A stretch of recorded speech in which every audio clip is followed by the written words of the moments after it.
Hi, my name is Blaze, and welcome to another episode of Inforaction, where we give you information that inspires new actions for transformation.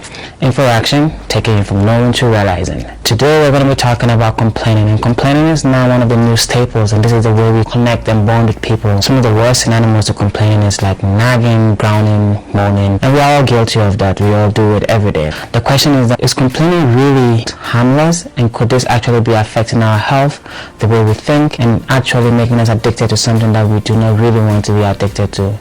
These are some of the things I'll be talking about in the rest of this talk, and stick around to learn some more. So as I said, it seems that complaining is the new norm, and this is the way that we bond in society, where we meet our friends and we are trying to actually outdo each other as to who had the worst day.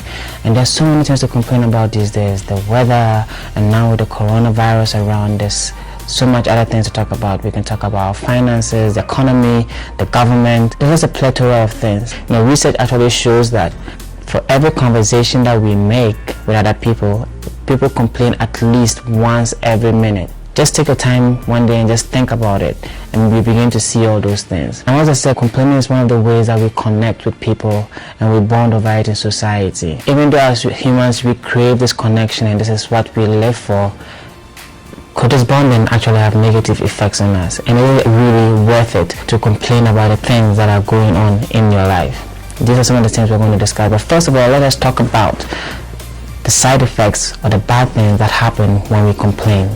Now, one of the side effects of complaining is that it actually impairs your rational thought. Research coming out of Stanford shows that complaining actually damages the part of your brain called the hippocampus, which is responsible for learning, memory, and emotional behavior. It actually shrinks the size of the hippocampus. It does so because when we complain, we produce this chemical called cortisol, and this cortisol is called our stress hormone.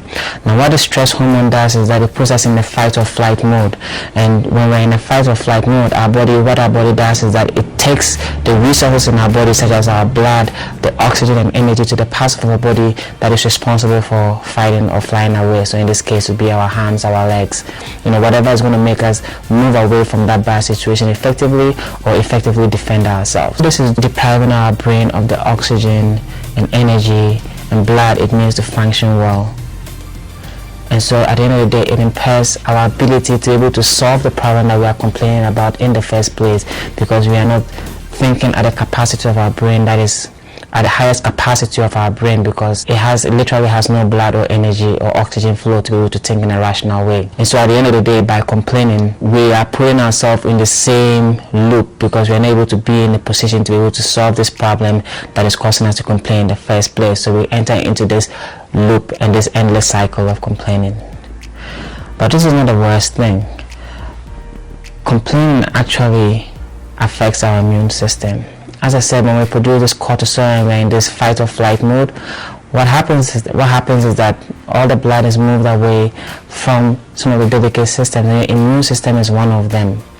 And when you continue complaining all the time, you are depriving your immune system of the energy it needs and the blood and the oxygen it needs to be able to function well. And this is actually sensible, because imagine you're in a cave and you are fighting some bacteria or virus, and then all of a sudden a lion jumps in front of you. It makes no sense for your body to continue to fight that bacteria if you're going to be eaten up by the lion. And so it makes sense that our body, in a state of stress, puts all this energy in this fight or flight mode. Now, even though in society right now we do not have situations where lions are going to jump in front of us, or tigers, or anything of our sort, the thing is that the brain does not know the difference between what is real and what is not real. It only deals with the chemicals that are presented to it. And so when the hormone cortisol is presented to it, it doesn't care whether there's a lion in front of you, or you are complaining about your boss, your boyfriend, your girlfriend, your relationship, your roommate, whatever it is. It is just responding in effect to the hormone that has been given to it. And by doing this all the time, we are continuously making ourselves susceptible to more and more diseases. Some of the other effects of complaining is that complaining actually makes us complain. Now, one thing about the hormones that we produce is that, just like any other thing, like how when you take sugar for a long time you get addicted to sugar, when you take coffee for a long time you get addicted to coffee, our body can actually get addicted to some of the hormones that we produce. And We probably grew up in a situation where people complained around us, and as I said, it's a normal society for us to complain, and so we have picked up this habit, and so our body over maybe 10 or 20 years is used to receiving these stress hormones inside our bodies.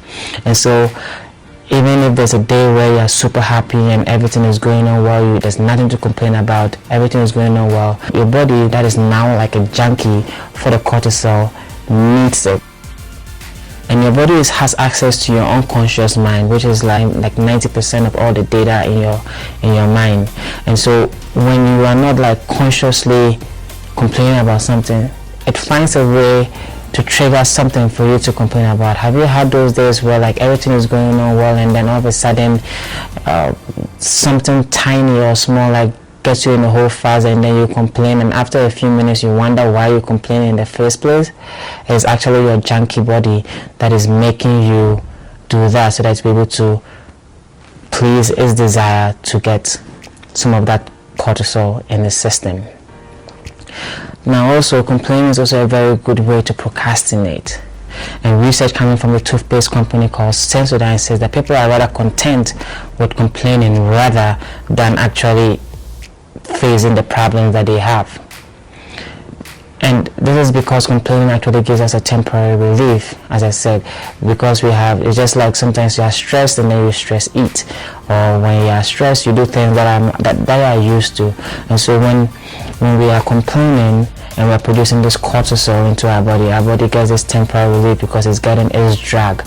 And so at the end of the day, instead of facing the problem, we go to the easier part, which also has a certain relief to it, just by complaining. So instead of facing our boss, facing our relationship, facing that task that we have, we rather complain about how difficult it is, how hard it is, rather than actually face it. And these are just a few of some of the problems that arise from complaining. But the question is there a way that we can solve this problem? Is there a way that we can take our rational thought back? We can actually boost our immune system, and then we can actually begin to move from a point where we are not addicted to these stress hormones that we have that perpetuates our procrastination. Now, before we move into the solutions, we have to understand that every habit that we have, everything that we do, is something that we learned over a period of time, because we live in a society and then we mirror each other. Rather, sometimes you have a group of friends and you start acting like them, and so we've mirrored people's behaviors, and this has now been imbibed in our system.